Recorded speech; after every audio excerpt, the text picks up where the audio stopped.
Hello everyone, welcome back to my channel. आज यहाँ मैं एक न्यूबॉर्न बेबी को बार्पिंग करके दिखाऊंगा। इसके लिए पहले मैं अपना हाथ सैनिटाइज़र से सैनिटाइज़ कर रहा हूँ ताकि डिसइंफेक्टेड हो, मेरा हाथ हाइजीन मेंटेन हो जाए। जैसे कि आप लोग देख रहे हैं, मैं पूरा हाइजीन मेंटेन किया। अभी मैं अपने बच्चे को छूने जा रहा हूँ। Very softly, okay? That is the one process. Here like, okay? Okay, this one. जैसे कि आप लोग अभी देख सकते हो, बेबी बिल्कुल भी क्राई नहीं कर रही है।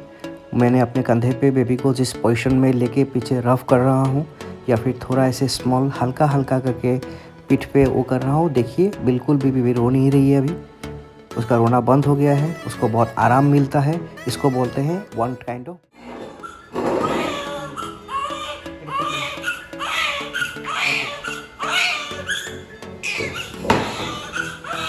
Like this, okay? Put the hand like this. Okay, like this. Like this. Okay, like.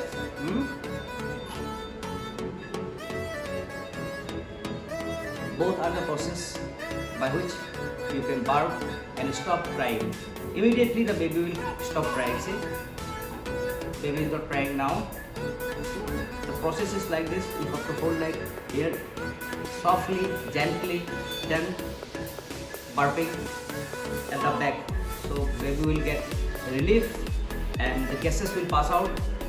All the bloatings will be out. So baby will feel relaxed. So by sitting here, okay, okay, okay. See.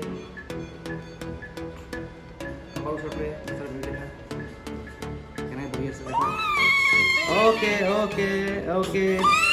Nice, okay.